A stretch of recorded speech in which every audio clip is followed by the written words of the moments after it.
வேதா வந்து இந்த மாதிரி தன்வியோட மாத்திரையை பார்த்துட்டு சொல்கிறாங்க, இந்த மாதிரி வந்து இது வந்து ரொம்ப அளவு கூடினது, இது வந்து இந்த மாத்திரை நல்ல மாத்திரை கிடையாது அப்படின்னு சொல்கிறாங்க. அதை கேட்டு எல்லாருமே அதிர்ச்சி அடைகிறாங்க. அப்போது இந்த விஷயம் வந்து யார் பண்ணியிருப்பா அப்படின்னு சொன்னோன்னே, இந்த மாத்திரை தாம்மா நீ கொடுத்த அப்படின்னு சொல்கிறாங்க.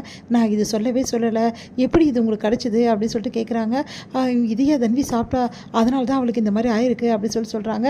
இது எல்லாத்தையுமே விக்ரம் கேட்டு அதிர்ச்சி அடைகிறாரு. உடனே வந்து என்ன பண்ணுறாரு, இது ஹெவி டோசேஜா மாத்திரையா அப்படின்னு சொல்லிட்டு செமைய டென்ஷன் ஆகி என்ன நேராக வந்து மினாடி ரூமுக்கு போகிறாரு. மினாடி பெட்டுக்கு கீழே இருக்க அந்த மாத்திரை எடுக்கிறாரு.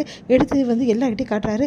இப்போ தெரியுதா இதுக்கெல்லாம் யார் காரணம்னு சொல்லிட்டு, எல்லாம் இவ தான் காரணம். இவ இவ்வளோ நாள் நம்மக்கிட்ட நடிச்சு இருந்திருக்கா, இந்த விஷயம் தெரியாமல் இவளை நான் வீட்டில் வச்சுட்டு இருந்திருக்கோம் அப்படின்னு சொன்னோன்னே எல்லாரும் அதிர்ச்சி அடையாடி, நீ என்னடா சொல்கிற அப்படின்னு சொன்னோன்னே, ஆமாம் இவ்வளோ நேரம் எனக்கு புரியல, இப்போ தான் எனக்கு புரிஞ்சுது, இது இவகிட்ட இந்த மாத்திரை இது எப்படி வந்து குழந்தைகிட்ட வரும், எல்லாத்துக்கும் நீ தானே காரணம், உண்மையை சொல்ல போறியா இப்போ இல்லையா அப்படின்னு சொல்லிட்டு அப்படியே மின்னாடியை வந்து தாக்குறாரு. உடனே மின்னாடி வந்து விடப்பொரிய பிள்ளை அப்படின்னு சொல்லிட்டு பயங்கரமாக கத்த ஆரம்பிக்கிறாங்க.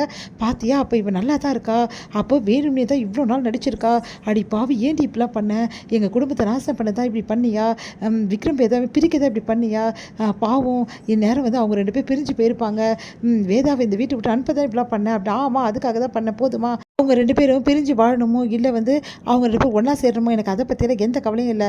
ஆனால் அவங்க பிரியணும்னு ஏன் நினச்சேன்னா, ஏன் குழந்தை எனக்கு வேணும், அதனால தான் நான் நினச்சேன். நீ எல்லாம் ஒரு அம்மாவா, குழந்தை வேணும் கேட்டுட்டு அந்த குழந்தையே வந்து இந்த மாதிரி பண்ணி வச்சுருக்க, நீ எல்லாம் ஒரு அம்மாவே கிடையாது, இதில் வந்து உனக்கு குழந்தை வேற வேணுமா, ஏன் அவன் நல்லா இருக்கிறது உனக்கு பிடிக்கலையா. கெஜா வந்து டென்ஷன் ஆகிடுறாங்க.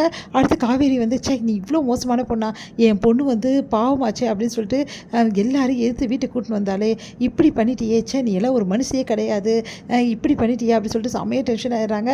பாத்தியாடி நான் அப்போவே சொன்னேன்ல இந்த மாதிரி தலைவலியில் வீட்டுக்கு கூட்டின்னு வராதுன்னு, இப்போ பார்த்தியா உன் வாழ்க்கையை கெடுக்கிறதுக்கு என்னென்ன வேலை பண்ணியிருக்கான்னு சொல்லிட்டு டென்ஷன் ஆகிடுறாங்க. காவேரி வேதா கிட்ட, வேதா வந்து அப்படியே பார்க்குறாங்க.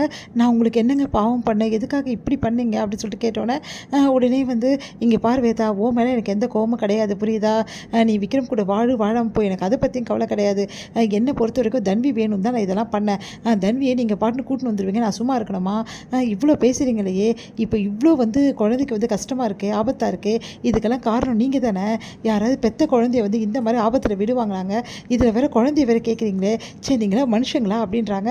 அவளுக்கு எங்கே அதெல்லாம் தெரிய போகுது, அவளை பொறுத்த வரைக்கும் யார் எக்கேடு கேட்டு போனாலும் பரவாயில்ல, அவன் நினச்சது நடக்கணும் அவ்வளோதான், நான் அப்படிலாம் இருந்து தானே இவ கூட இவ்வளோ கஷ்டப்பட்டேன் நான், நீ எல்லாம் ஒரு பொண்ணா கேவலமாக இருக்கணும் நினச்சாவே அப்படின்னு சொல்லிட்டு விக்ரம் சொல்கிறாரு.